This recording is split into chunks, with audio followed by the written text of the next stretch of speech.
बहुत कुछ समझना है, ध्यान देना। तो आज का क्लास का है हमारा टॉपिक, आज का क्लास का टॉपिक है ऑक्सो एसिड ऑफ हैलोजन। ध्यान से।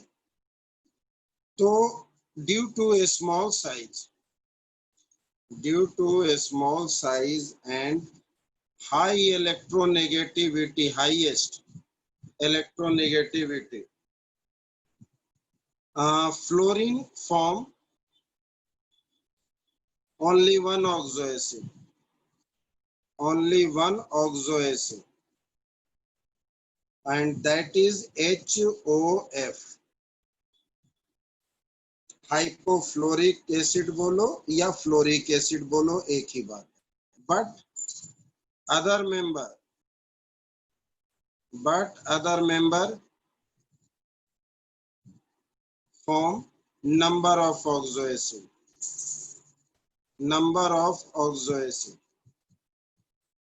कुछ भी हो सकता है, जैसे HOCl या H शॉर्ट में लिख देते हैं, HClO2, ध्यान देना, HClO3, HClO4। यहाँ पर ब्रोमीन भी हो सकता है, यहाँ पर आयोडीन भी हो सकता है। फ्लोरीन सिर्फ एक ही बनाता है। हमने फास्फोरस में भी ऑक्सो एसिड पढ़ा है, सल्फर में भी ऑक्सो एसिड पढ़ा है, और 17 ग्रुप में भी ऑक्सो एसिड। हमेशा ऑक्सो एसिड में आपसे कहा गया है एक बेसिक यूनिट होता है, तो इनके भी एक बेसिक यूनिट है, वो क्या? तो HOCl, this is the basic unit.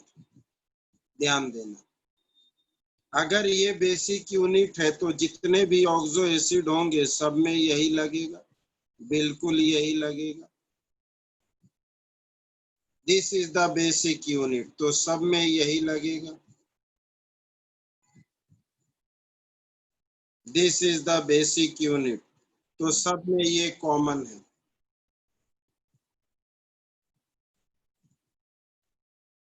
इसका नाम है हाइपोक्लोरस एसिड, ये क्लोरस एसिड, ये क्लोरिक एसिड, ये परक्लोरिक एसिड,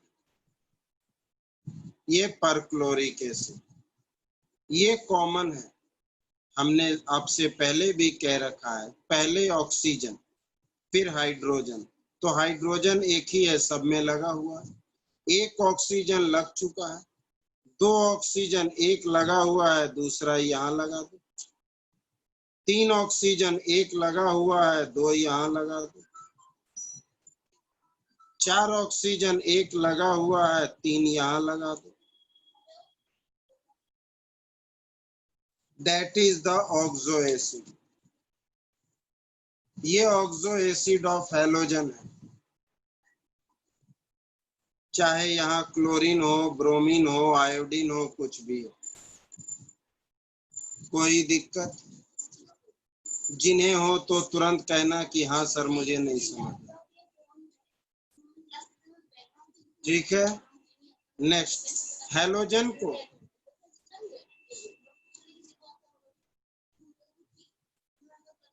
कितना तो सिंपल बताएं, ये बेसिक यूनिट है,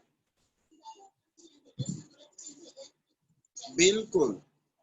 ये HOCl सब में कॉमन है। तुमने एक ऑक्सीजन बढ़ाया, एक ऑक्सीजन लग गया, दो लग गया, तीन लग गया। यहाँ क्लोरीन है, ब्रोमीन भी हो सकता है, आयोडीन भी हो सकता है, सब में सेम ट्रेंड है, सब में सेम ट्रेंड है। अब है इंटर हैलोजन,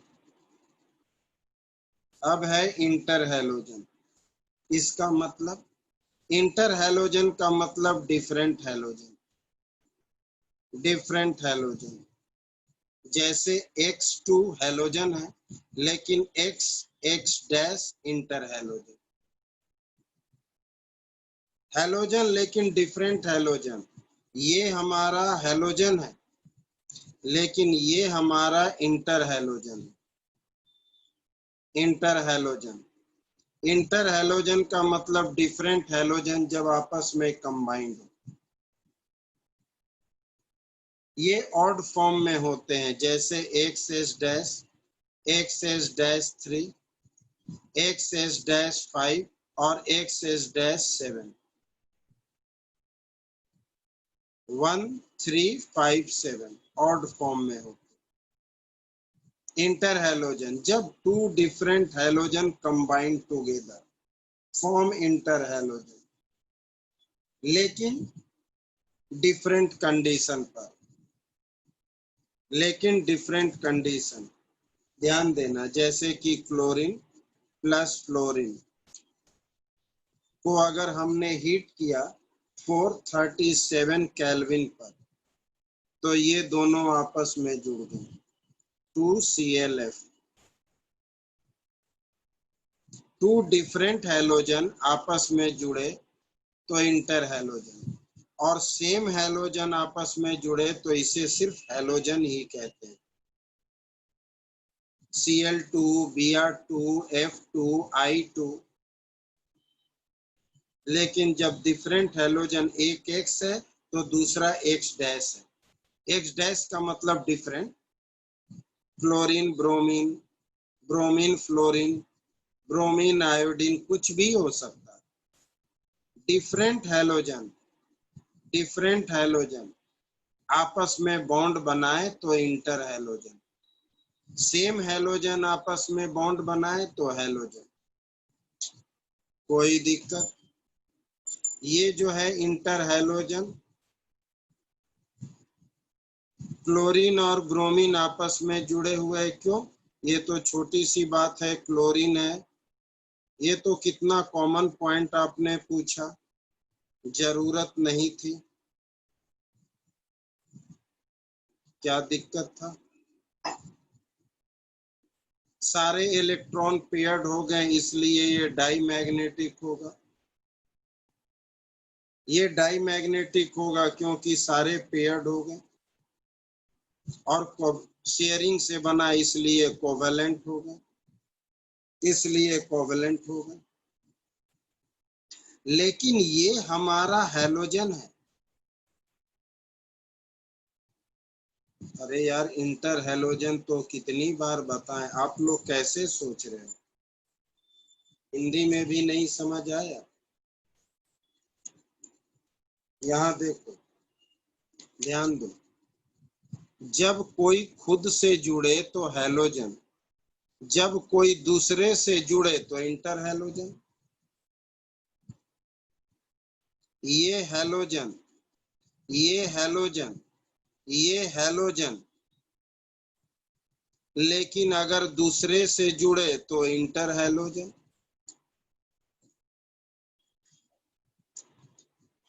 जब आपस में जुड़े तो हैलोजन, जब किसी दूसरे से जुड़े तो इंटर हैलोजन। यही तो बता रहे हैं। डिफरेंट हैलोजन, हैलोजन समझते हैं ना, fluorine chlorine bromine iodine.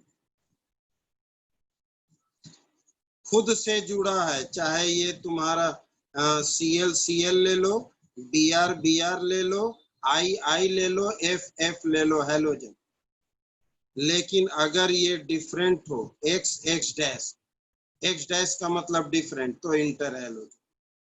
It is more reactive, it is more reactive, it is more reactive. ऐसा क्यों? क्योंकि ये वीक बॉन्ड है, ये स्ट्रॉन्ग बॉन्ड है। हेलो, कोई मजाक यहाँ मत करो, पढ़ाई पर ध्यान दीजिए। बिरयानी फिरयानी खाते रहेंगे, जब पेपर आ जाएगा तब। यहाँ ध्यान दे, same halogen, same halogen, different halogen. Different halogen more reactive है। ऐसा क्यों? ये वीक बॉन्ड है। ये वीक बॉन्ड क्यों है? ये वीक बॉन्ड क्यों है? क्योंकि इसमें पोलैरिटी है।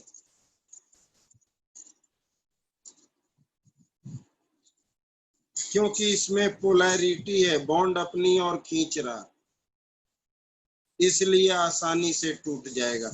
इसमें पोलैरिटी नहीं है, सेम बॉन्ड है।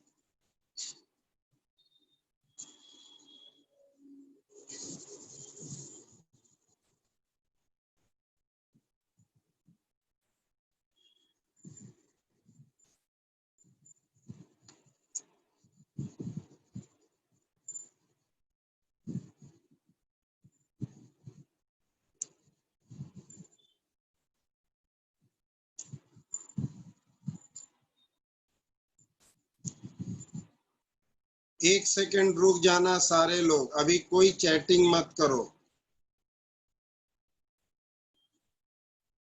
एक सेकंड रुक जाना सारे लोग, एक सेकंड रुक जाओ सारे लोग, एक सेकंड केवल रुक जाओ।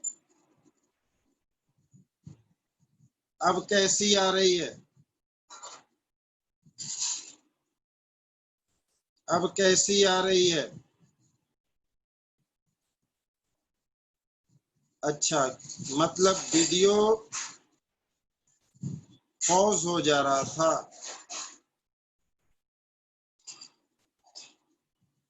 ब्लर है या क्लियर है? क्लियर है ना?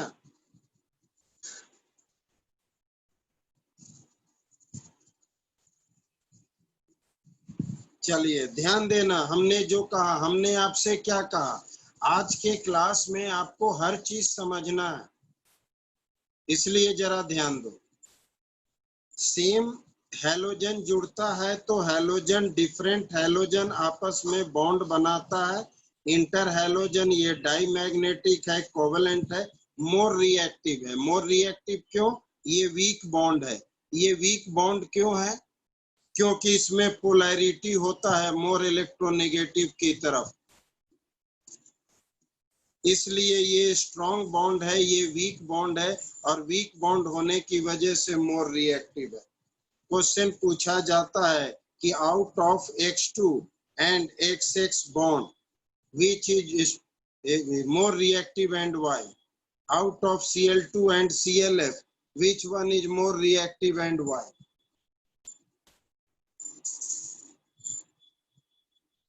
डाईमैग्नेटिक इसलिए है क्योंकि सारा पेयर्ड है, सारा पेयर्ड है, सारा पेयर्ड है। ये दो दो दो, ये दो, ये दो, ये दो, ये दो, सारे पेयर्ड है, इसलिए डाईमैग्नेटिक।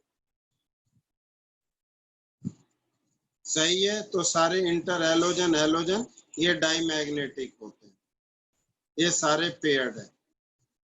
ये मोर रिएक्टिव है, पोलैरिटी की वजह से आसानी से टूटता है। It undergoes hydrolysis, undergoes hydrolysis to give hydrohalic acid and hypohalous acid. To give hydrohalic acid. हाइड्रोहेलिक का मतलब है हाइड्रोक्लोरिक, हाइड्रोब्रोमिक, हाइड्रोफ्लोरिक, हाइड्रोआयोनिक, यानी XH dash plus H2O gives HX dash और प्लस HOX। अगर क्लोरीन है तो हाइड्रोक्लोरिक, हाइड्रोब्रोमिक, हाइड्रोफ्लोरिक यानी हाइड्रोहेलिक। कोई दिक्कत किसी को? तो ये था आपका ऑक्सो एसिड ऑफ हैलोजन और ये था आपका इंटर हैलोजन। क्या ये दो टॉपिक आपको समझ आया? समझने वाली बात थी, इसलिए कह रहे हैं। आगे चले। हाइड्रोहेलिक, क्लोरिक, ब्रोमिक, फ्लोरिक मतलब halic. Common name halogen, halic. Chlorine, bromine, iodine, hydrochloric, hydrobromic, hydrofluoric, hydrohalic, halogen है ना। ठीक, अब आखिरी ग्रुप 18 ग्रुप, आखिरी ग्रुप 18 ग्रुप एलिमेंट।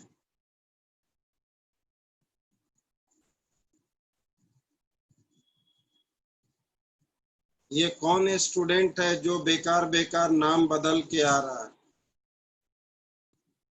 मना कर रहे हैं, खेल मत कीजिए, अननेसेसरी। 12th में हो, इसको जरा सीरियस लो। 18 ग्रुप एलिमेंट, ध्यान देंगे सारे लोग।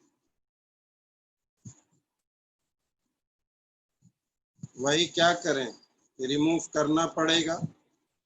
18 ग्रुप एलिमेंट, ध्यान देना। It consist of Heena, Neena और करीना का एक्सरे रंगीन Yo Honey Singh,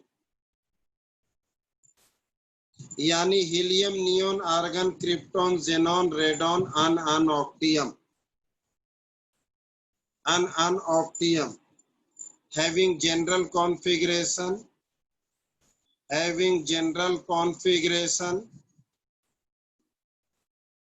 NH2NP6, which indicate high stability. High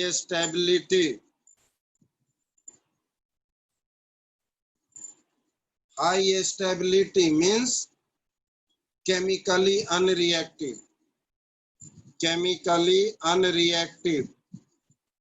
क्यों? ऑर्बिट और ऑर्बिटल दोनों कंप्लीटली फिल्ड है।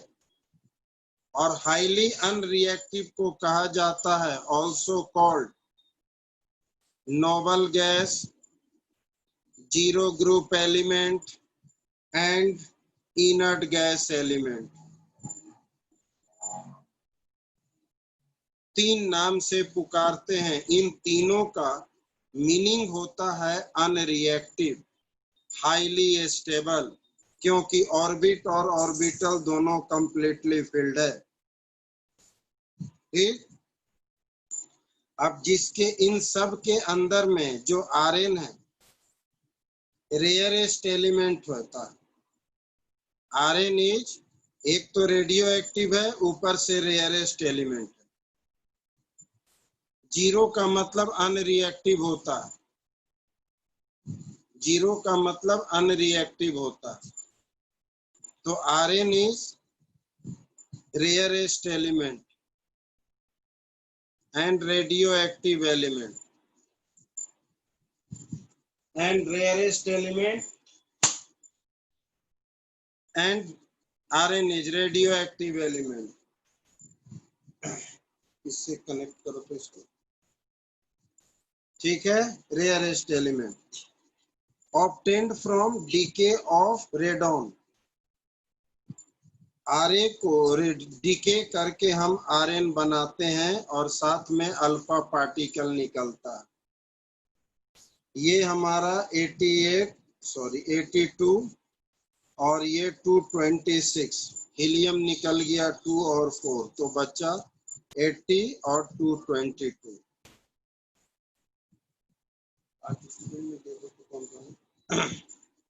ठीक है, इसे याद रखना। कंप्लीटली फिल्ड ऑर्बिट और ऑर्बिटल होने की वजह से they have very high ionization energy. ठीक है, they have very high ionization energy which decreases down the group, जो ग्रुप में डाउन द ग्रुप डिक्रीज होते हैं। ठीक है, क्यों? Left to right ionization energy बढ़ता है तो सबसे ज्यादा 18 ग्रुप, वैसे भी कंप्लीटली फिल्ड है, कंप्लीटली फिल्ड है तो इलेक्ट्रॉन को रिमूव करना बहुत मुश्किल होगा, हाईली स्टेबल है तो वेरी हाई आयोनाइजेशन एनर्जी, लेकिन टॉप टू बॉटम ग्रुप में घटता। अब अगर कंप्लीटली फिल्ड है तो इलेक्ट्रॉन गेन इंथैल्पी पॉजिटिव, तो पॉजिटिव इलेक्ट्रॉन गेन इंथैल्पी, क्यों? गेन करने की टेंडेंसी 0 है, यानी no tendency to gain electron, no tendency to gain electron.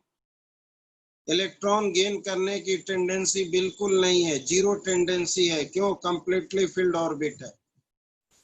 इस वजह से इलेक्ट्रॉन गेन इंथैल्पी पॉजिटिव होगा, इसलिए इलेक्ट्रॉन गेन इंथैल्पी पॉजिटिव होगा।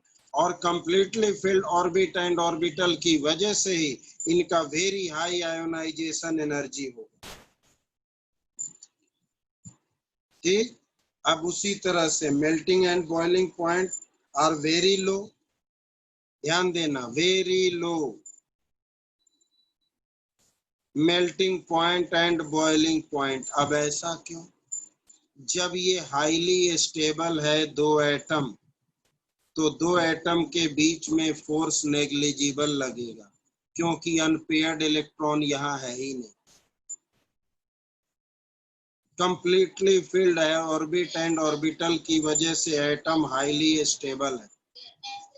हाईली स्टेबल होने की वजह से इंटरमॉलिक्यूलर फोर्स जो होगा बिल्कुल ही कम होगा, यानी वेरी वीक डिस्पर्सन फोर्स होता है, वीक डिस्पर्सन फोर्स लगता है।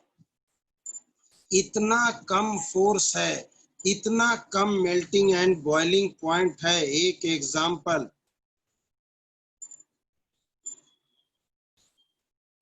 एग्जाम्पल हीलियम का बॉइलिंग पॉइंट जो होता है लगभग 4.2 केल्विन, का मतलब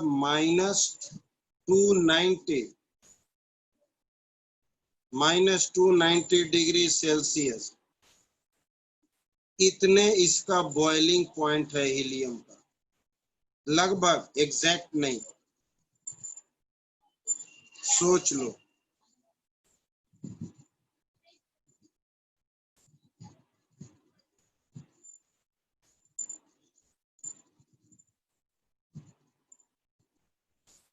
$273 और +4 270 के लगभग मानो, यानी इतना 4.2 केल्विन बहुत कम होता है। हाईली स्टेबल एटम है 279, एक ही बात है, मानकर चलो। जो इधर ध्यान देना, मेरे कहने का मतलब 4.2 केल्विन 273, इसमें ये कर दो। ध्यान देना, इन दोनों के बीच में वीकेस्ट इंटरमॉलिक्यूलर फोर्स होता है, क्योंकि दोनों एटम हाईली स्टेबल है, इंट्रैक्शन नहीं के बराबर, इसलिए बॉइलिंग पॉइंट सबसे कम होता है। कोई दिक्कत किसी को?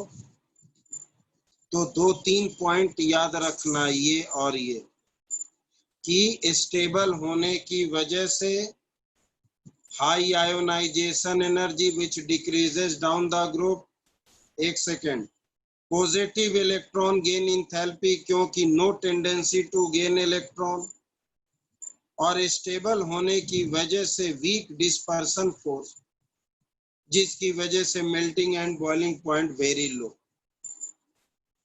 अब सब कुछ स्टेबल है, अनरिएक्टिव है, इसमें it means no tendency to form compound, no tendency to form compound, किसी तरह का कोई कंपाउंड ये फॉर्म नहीं कर सकता है। लेकिन एक समय की बात है, नील बार्टलेट, एक समय की बात है, नील बार्टलेट कुछ एक्सपेरिमेंट कर रहे थे, और एक्सपेरिमेंट करते वक्त उन्होंने एक कॉम्प्लेक्स कंपाउंड बनाया O2PtF6, और जब O2PtF6 कंपाउंड बना तो उनके ध्यान में एक ख्याल आया कि अगर ये कॉम्प्लेक्स कंपाउंड बन सकता है तो ज़ेनॉन क्यों नहीं कंपाउंड बनाएगा, क्योंकि फाइनली हीलियम, ध्यान, हीलियम, नियॉन, आर्गन, क्रिप्टन और ज़ेनॉन कंप्लीटली फिल्ड तो है, लेकिन top to bottom ionization energy घट रहा है। यहाँ तक आते आते काफी कम हो जाएगा। हमने माना कि कंप्लीटली फिल्ड है, लेकिन आयोनाइजेशन एनर्जी यहाँ आते आते बहुत कम हो जाएगी। इसलिए हो सकता है कि इसके आयोनाइजेशन एनर्जी कम हो और इसको रिएक्शन में टेक पार्ट किया जाए। तो जब नील बार्टलेट O2PtF6 एक कॉम्प्लेक्स कंपाउंड बनाए तो उनके ध्यान में ये आया कि जेनॉन भी बना सकता है। क्यों ऐसा ख्याल आया? कि जेनॉन का आयोनाइजेशन एनर्जी और एटॉमिक साइज जो है लगभग ऑक्सीजन के बराबर है। मेनली हमारा ये क्या नाम है, आयोनाइजेशन एनर्जी। एक तो साइज भी बढ़ गया, ऊपर से आयोनाइजेशन एनर्जी भी कम हो गई। तो low ionization energy and more large atomic radius, ये दो प्रॉपर्टी नील बार्टलेट को ध्यान में लाया कि जेनॉन भी ये कंपाउंड बना सकता है। तो उन्होंने बनाने की कोशिश की इसके जैसा, तो बन के तैयार हो गया XZPtF6। तो पहला 18 ग्रुप कंपाउंड ये बना, नील बार्टलेट ने बनाया इनसे इंस्पायर्ड होकर। दो क्वेश्चन पूछा जाता है, किस कॉम्प्लेक्स से नील बार्टलेट इंस्पायर्ड हुए? O2PtF6। इनसे इंस्पायर्ड होकर कौन सा कंपाउंड बनाए? तो XZPtF6 कॉम्प्लेक्स कंपाउंड है, कॉम्प्लेक्स। आखिर उनको ये ख्याल क्यों आया? क्योंकि low ionization energy and large atomic radius of xenon की वजह से, इनकी वजह से ये ख्याल आया। जब पहली बार ये कंपाउंड बन गया तो ना जाने कितने कंपाउंड बनते चले गए उसके बाद। लेकिन उन्होंने ये भी कहा, उन्होंने ये भी कहा, इसमें देखो दूसरा पॉइंट, उन्होंने ये भी कहा कि अगर जेनॉन में low ionization energy high atomic radius है, वो कॉम्प्लेक्स बना सकता है, वो कॉम्प्लेक्स बना सकता है, ठीक ना। लेकिन कोई एलिमेंट, सारे एलिमेंट ये काम नहीं कर सकते हैं। और एक सारे एलिमेंट ये काम नहीं कर सकते हैं। उसके लिए हाईएस्ट इलेक्ट्रोनेगेटिव कैरेक्टर चाहिए, यानी oxygen and fluorine. Oxygen and fluorine दोनों को ध्यान देना। ये कौन, एक सेकंड रुकना चाहते हैं, काफी डिस्टर्ब कर रहे थे। कोई असलम बिरयानी, कोई डोसा, कोई मोमोज, हमने उसे अभी अभी रिमूव कर दिया। ये दोनों है कौन?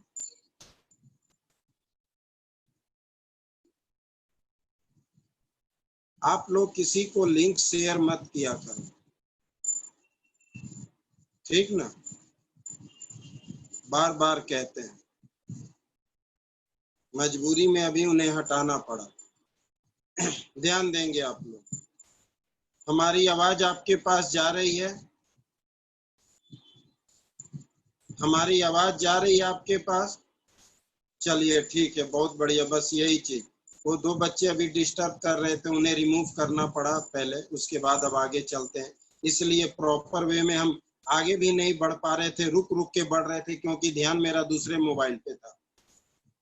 एक बार फिर से बताना चाह रहे एक बार फिर से बताना चाह रहे हैं, ध्यान देना, ध्यान से।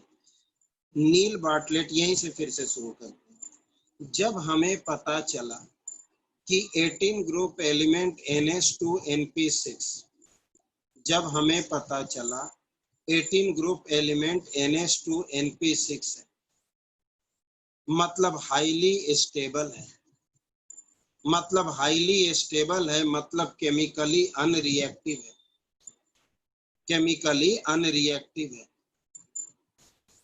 किसी तरह का कोई कंपाउंड नहीं बनाएगा। High very high ionization energy, positive electron gain enthalpy and no tendency to gain electron, कुछ भी नहीं, यानी no tendency to form compound, no tendency to form compound. लेकिन एक बार नील बार्टलेट जब ये कॉम्प्लेक्स कंपाउंड बनाए लैब में, तो उन्होंने मार्क किया कि अगर ये कॉम्प्लेक्स बन सकता है तो जेनॉन भी कॉम्प्लेक्स बना सकता है, सिंपल कंपाउंड भी बना सकता है। क्यों? क्योंकि उन्होंने मार्क किया कि जेनॉन का ionization energy top to bottom घट रहा है, काफी कम हो गया, एटॉमिक रेडियस बढ़ रहा है, एटॉमिक रेडियस काफी बढ़ गया। तो इस प्रॉपर्टी को देखकर उनके मन में ये ख्याल आया कि अगर ये चीज है तो ये भी कॉम्प्लेक्स बना सकता है। तो उन्होंने बनाने की प्रयास की तो बन के तैयार हो गया, कारण ये।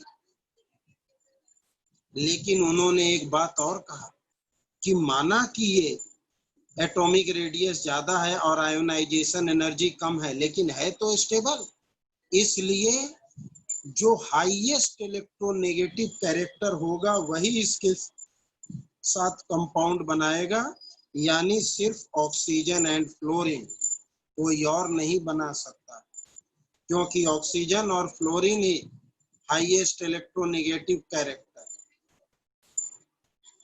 हाईएस्ट इलेक्ट्रोनेगेटिव कैरेक्टर, वही इनके इलेक्ट्रॉन को यूज कर सकता है। तो इसलिए फाइनली बहुत तरह के कंपाउंड बने, जैसे XgF2, XgF4, XgO3, XgOF4, यानी जो भी बने ऑक्सीजन और फ्लोरीन वाले ही बने। ऐसा इसलिए क्योंकि इन्हीं के अंदर हाईएस्ट इलेक्ट्रोनेगेटिव कैरेक्टर है, वही इनसे इलेक्ट्रॉन यूज करके कंपाउंड बना सकते। कोई दिक्कत? किन्हीं को कोई दिक्कत हो तो बताना। सिंपल कॉम्बिनेशन रिएक्शन से, जैसे Xg प्लस F2 है, तुम यहाँ पर टेम्परेचर और प्रेशर को बदलोगे तो कभी ये XgF2 बनेगा, ध्यान देना, कभी XgF4 बनेगा, कभी XgF6 बनेगा। कैसे बनेगा? तो टेम्परेचर और प्रेशर चेंज करके। अगर 673 केल्विन और 1 बार प्रेशर है तो ये बनेगा, इसे चेंज कर देंगे, कभी ये कभी ये, रिएक्टेंट यही रहेगा, इसको चेंज करने से प्रोडक्ट पे फर्क पड़ता है, इनको चेंज करने से। अब जो भी कंपाउंड बनता है, xenon fluoride, mainly simple compound यही है, इनका डिफरेंट रिएक्शन हमें पढ़ना, और खासकर हाइड्रोलाइसिस। ये मेटेलिक फ्लोराइड और नॉन मेटेलिक फ्लोराइड दोनों से रिएक्ट होता है, ये वाटर से भी रिएक्ट होता है। माना रुक जाना, जैसे XgF2 है, उसके बाद आप क्वेश्चन पूछना, हमने इसे नॉन मेटेलिक फ्लोराइड से रिएक्ट किया, या फिर XgF6 है, हमने इसे मेटेलिक फ्लोराइड से रिएक्ट किया। मेटेलिक फ्लोराइड, M यहाँ पर मेटल है, कुछ भी हो सकता है, sodium potassium, phosphorus non metal है, तो नॉन मेटेलिक के साथ कटायन एंड अनायन बनता है, जैसे XgF प्लस 8 फ्लोरीन इसे दे दिया तो ये PF6 नेगेटिव, इसके केस में ये इसे दे देगा क्योंकि ये मेटल है, नॉन मेटल तो एक्सेप्ट करता है, मेटल डोनेट करता है। तो एक के केस नॉन मेटल में एक्सेप्ट करेगा, मेटल में डोनेट करेगा, तो मेटल डोनेट करेगा तो M प्लस और XgF7 नेगेटिव। यही मेन डिफरेंस है कि ये मेटेलिक और नॉन मेटेलिक दोनों से रिएक्ट करता है। मेटेलिक में मेटल इसे डोनेट कर देगा, नॉन मेटल में इससे ले लेगा। अब अगर हम इनका वाटर के साथ रिएक्शन करें, XgF2, XgF4, XgF6 अलग अलग तरीके से वाटर से रिएक्ट होंगे। वाटर में भी कंडीशन लगेगा कि पार्शियल हाइड्रोलाइसिस या कंप्लीट हाइड्रोलाइसिस। नहीं, ये कॉम्प्लेक्स नहीं है, कॉम्प्लेक्स ये तो सिंपल कंपाउंड, ये सिंपल कंपाउंड है, ये कॉम्प्लेक्स। अब वाटर के साथ रिएक्ट करेंगे तो अलग अलग तरीके से, जैसे कि F2 रिएक्ट करेगा तो Xg प्लस HF और प्लस O2 देगा। यहाँ पर Xg प्लस XgO3 और प्लस O2 देगा। O2 नहीं, XgO3 और O2 भी देगा और प्लस HF भी देगा। अगर इनसे रिएक्ट करेंगे तो XgO3 और प्लस HF देगा। तो अलग अलग रिएक्शन होंगे इनके। इनमें भी अब मान लो XgF6 का किया, ये पार्शियल हाइड्रोलाइसिस या कंप्लीट? कंप्लीट हाइड्रोलाइसिस में ये देगा। अब पार्शियल हाइड्रोलाइसिस में XgOF2, XgOF4, पार्शियल का मतलब वाटर का कंटेंट कम करेगा। तो ये था हमारा 18 ग्रुप का कुछ सिंपल आइडिया। अब यहाँ पर जरा 1 मिनट के लिए रुकेंगे और आपसे पूछेंगे क्या नहीं समझ आया, तसल्ली से बोलना। जो भी नहीं समझ आया हो तसल्ली से बोल देना, हर किसी को कह रहे। सोच लो, देख लो। हमने कहा यहाँ 2 पार्ट में कि xenon fluoride XgF2, XgF4, XgF6 कुछ भी हो सकता है। तो अगर हम उसे मेटेलिक फ्लोराइड से और नॉन मेटेलिक फ्लोराइड से रिएक्ट करेंगे तो मेटेलिक फ्लोराइड में मेटल इसे देगा और नॉन मेटेलिक में नॉन मेटल इसे लेगा। अब वाटर के साथ रिएक्शन है तो जैसा कंपाउंड वैसा प्रोडक्ट। अगर F2 है तो XgHFO2, अगर F4 है तो XgO3 और HF और O2। HF तो रहेगा और O2 भी रहेगा, ये बदलेगा। और अगर F6 है तो ये XgO3 देगा। लेकिन ये कंप्लीट हाइड्रोलाइसिस और अगर पार्शियल हाइड्रोलाइसिस होगा तो पार्शियल हाइड्रोलाइसिस में ये प्रोडक्ट बदलेगा। तो तुम्हें सारे प्रोडक्ट याद रखने होंगे। हम तो सारा रिएक्शन तुम्हें सेंड करेंगे। क्यों? क्योंकि वहां पर ये भी देखना होगा कि वाटर के साथ रिएक्शन है तो 2 बातें हैं, कंप्लीट हाइड्रोलाइसिस है या पार्शियल हाइड्रोलाइसिस। 2 बातें देखनी है। कंप्लीट हाइड्रोलाइसिस में अलग है, पार्शियल हाइड्रोलाइसिस में अलग है। एक सिंपल सा एग्जांपल दे देते हैं, इसको जरा रोक दो, अभी हम फिर से बताते हैं। इनमें कुछ पूछना है? Low melting and boiling point ध्यान देना। हाईली स्टेबल कॉन्फ़िगरेशन होने की वजह से इसके मॉलिक्यूल स्टेबल है। और अगर मॉलिक्यूल स्टेबल है तो 2 एटम 2 मॉलिक्यूल के बीच में कोई फोर्स नहीं होगा, negligible force, weak dispersion force. और जब फोर्स बहुत कम होंगे तो मेल्टिंग एंड बॉइलिंग पॉइंट बहुत कम होगा। इतना कम कि हीलियम जो है -270 डिग्री पर उबलता है, -270 डिग्री पर उबलता है, यूं समझिए, लगभग -270 डिग्री, इतने डिग्री पर ये उबलेगा।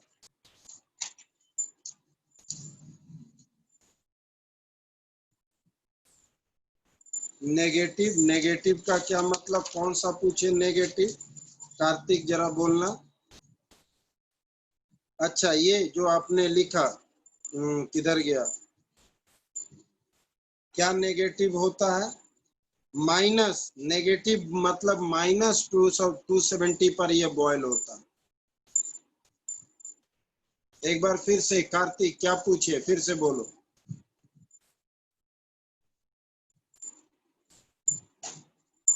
कार्तिक कुछ पूछना चाह रहे हो? हम आगे चले, चलिए अब हमारी बात को ध्यान देना। हमने अभी अभी आपसे जो कहा, इसलिए कि इंटरमॉलिक्यूलर फोर्स है, इस पे ध्यान दीजिए। जैसे हमने अभी आपसे कहा XgF6, चलो समझाते हैं।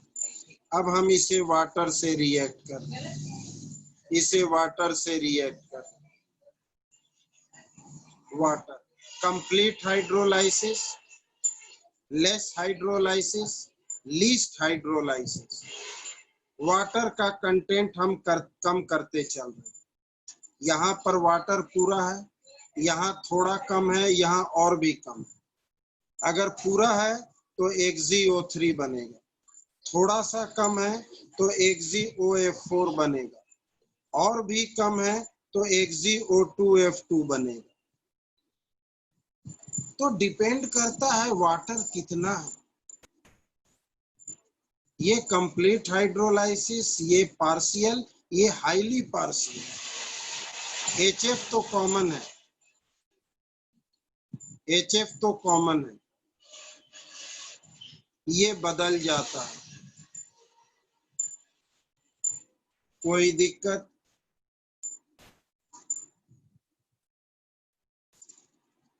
हाँ जी बिल्कुल, जितना ज्यादा वाटर होगा उतना कम फ्लोरीन होगा, ऑक्सीजन ज्यादा होगा। लेकिन यहाँ देखो ये बदल जाएगा। तुम्हें ये इनऑर्गेनिक है ना, ये तुम्हें लर्न ही रखना, ये तुम्हें लर्न ही रखना। अब finally structure of inter halogen and xenon compound, इस पर ध्यान दो, जरूरी है। Structure of inter halogen and xenon compound समझना। दो तीन एग्जांपल लेते हैं, जैसे BrF3, ध्यान देना, XgF2 और XgOF4। उसके बाद और लेंगे। इसके कुछ रूल्स हैं, इसके कुछ रूल्स है, रूल्स यहाँ लिखे हैं। पहला point, sum of valence electron, sum of valence electron, valence electron 17 group 7, 18 group 8, 16 group 6, 15 group 5। 7 plus 7 into 3 equals to 28, sum of valence electron. दूसरा पॉइंट, अगर वैलेंस इलेक्ट्रॉन 2 से लेकर 8 तक आया तो तुम इसे 2 से डिवाइड करोगे, और एंड अगर ये 9 से लेकर 56 तक आया तो तुम इसे 8 से डिवाइड करोगे। ये हमारा इनके बीच है, 8 से डिवाइड किया, 8 3 जा 24, बचा 4, वो 4 इनके बीच आ गया, अब 2 से डिवाइड करेंगे तो 2 2 जा 4। पहला नंबर जो होता है वो लोन पेयर, और दूसरा नंबर जो होता है वो बॉन्ड पेयर, सॉरी, पहला बॉन्ड पेयर, दूसरा लोन पेयर, और दोनों का सम हाइब्रिडाइजेशन 3 2 5 यानी sp3d। ये रफ वर्क हुआ, तुम लिखोगे कैसे? रफ वर्क में हमने पहचान लिया, तो ऐसे लिखोगे, according to VSEPR theory, the presence of 3 bond pair and 2 lone pair makes, ये तुम्हें 11th का टेबल से याद रखना पड़ेगा कि जिस कंपाउंड में 3 बॉन्ड पेयर और 2 लोन पेयर होते हैं वो कैसा दिखता है। Makes it bent T set. ये तुम्हें याद रखना कि ब्रोमीन के अंदर में 3 बॉन्ड पेयर है, 1 2 और 3। जरा सा मोड़ेंगे, बेंट टी हमने लिखा, एकदम मोड़ मत देना। 2 लोन पेयर है और ये हमारा रूल है। एक बार फिर से, इसलिए हम 3 एग्जाम्पल लिए हैं। जब तक तीनों ना बोल दे आप मत पूछना, पहले तीनों बोलने दो फिर पूछना। पिक्चर क्लियर है ताकि हम बोलना शुरू करें? पिक्चर क्लियर है? साउंड वॉइस क्लियर है? चलिए अब जरा एक बार फिर से, एक बार फिर से Xenon 18 group 8 plus Fluorine 17 group 7 into 2, 14 और 8 कितने हुए? 22। Xenon 18 group 8 valence electron, sum of valence electron। आपको दिख नहीं रहा है? क्यों नहीं दिख रहा है भाई? शुभम तुम्हें क्यों नहीं दिख रहा? क्या दिक्कत है, क्यों नहीं दिख रहा? शुभम को बहुत ब्लर आ रहा है, आप लोगों को भी ब्लर आ रहा है?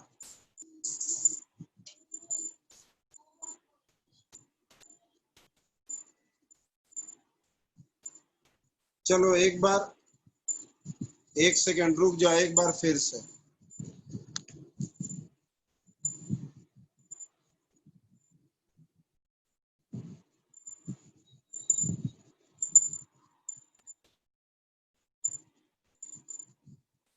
एक सेकंड रुक जाना, फिर हम आगे बढ़ेंगे। चिंता मत करना, प्रॉब्लम होगी हम आपको कोऑपरेट करेंगे, हम आपको कोऑपरेट करेंगे।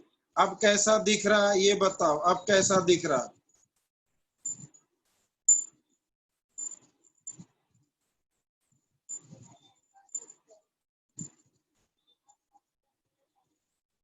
ध्यान देना। अब इधर अब इधर देखो, अब इधर XeF2 Xenon 18 group 8 Fluorine 17 group 7 into 2 equals to 22।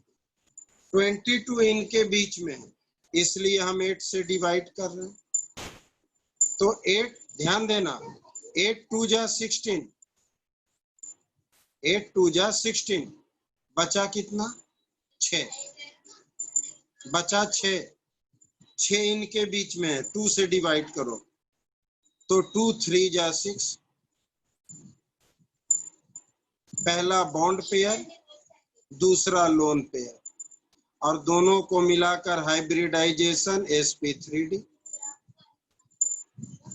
यानी जेनॉन के अंदर भी यही स्टेटमेंट लिखेंगे, according to VACPR theory the presence of 2 bond pair and 3 lone pair makes it. तुम्हें याद रखना पड़ेगा कि जिस कंपाउंड में 2 बॉन्ड पेयर और 3 लोन पेयर होता है वो लीनियर होता है। यानी Xg के अंदर में 2 बॉन्ड पेयर और 3 लोन पेयर हैं, यानी जियोमेट्री इनका ट्राइगोनल बाइपिरामिडल का होता है, लेकिन शेप हमारा लीनियर है, इसलिए sp3d हाइब्रिडाइजेशन है, क्योंकि इसमें 2 बॉन्ड पेयर 3 लोन पेयर है। बिकॉज ऑफ 3 लोन पेयर, तीनों लोन पेयर प्लेन में है, फ्लोरीन ऊपर और नीचे है, PCl5 की तरह है, लेकिन इसके प्लेन पर 3 लोन पेयर। एक बार फिर से यहाँ हम इतने एग्जाम्पल देंगे कि आपको सब समझ आ जाए। यहाँ Xenon 18 group 8, oxygen 16 group 6, fluorine 17 group 7 into 4, 7 into 4। Equals to 28 plus 6 34 plus 8 42 42। अब 42 इनके बीच है तो हम इसे 8 से डिवाइड किए तो 8 5 जा 40 बचा 2 2 1 जा 2 यानी 5 बॉन्ड पेयर और 1 lone pair. 5 bond pair 1 lone pair. फिर से वही बात आप लिखेंगे, ये लिखना जरूरी है। ये रफ वर्क है, आपका जवाब यहाँ से यहाँ होना चाहिए। ये रफ वर्क है, जवाब तो यहाँ से यहाँ हो। The presence of 5 bond pair and 1 lone pair makes it a square pyramidal। वैसे ऑक्टाहेड्रल बनेगा क्योंकि लोन पेयर, यानी जेनॉन है 1 2 3 4। ध्यान देना चारों पे फ्लोरीन है, एक ऑक्सीजन है और एक लोन पेयर। अब सोचोगे हाइब्रिडाइजेशन में मल्टीपल बॉन्ड कंसीडर है सिंगल बॉन्ड। तुम पूछोगे 1 2 3 4 5 6 बॉन्ड नहीं, 5 बॉन्ड पेयर। मल्टीपल बॉन्ड को 1 माना जाता है, मल्टीपल बॉन्ड को 1 माना जाता है। एक बार फिर से XeO3 मल्टीपल बॉन्ड के लिए समझा रहे। XeO3 जेनॉन 8, बिल्कुल जेनॉन 8 प्लस 6 इंटू 3 18 और 8 18 और 8 26।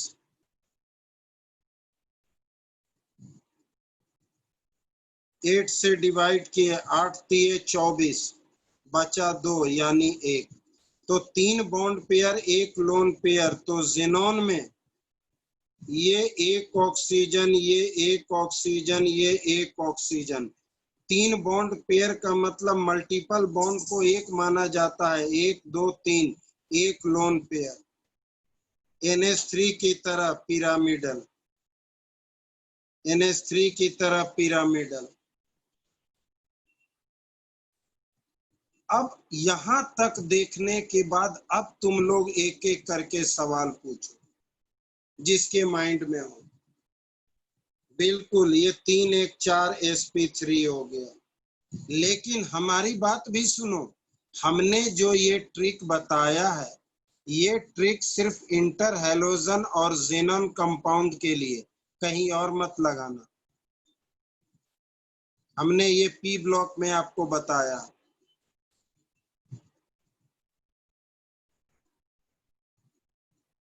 हमने आपको इंटर हैलोजन और जेनॉन कंपाउंड के लिए बताया है, कहीं और ये आप दिमाग मत लगाना।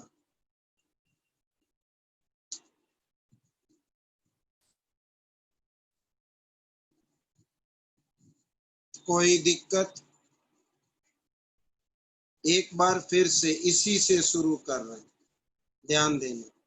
हमने कहा सबसे पहला step sum of valence electron.